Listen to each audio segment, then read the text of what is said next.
I'm Elise, and today I'm sharing some amazing facts about a quirky pet salamander, the axolotl. This little guy might be known as a Mexican walking fish, but it is actually a neotenic salamander. Salamanders are amphibian, and the axolotl are only found in one place, the lakes and canals of Xochimilco in Mexico. They are really popular as pets, as they are easy to take care of. But sadly, they are now close to extinction in their natural habitats. Pollution, habitat loss, and the introduction of fish to the waterways for fishing has seen their populations drop quickly. Fish like carp and tilapia love eating axolotls for dinner, and they never used to live in the lakes. Hopefully we can start to fix the problem and help the axolotl, increase in numbers and go back to being cute and happy in their homes.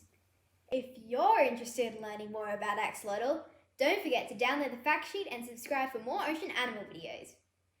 See you next time!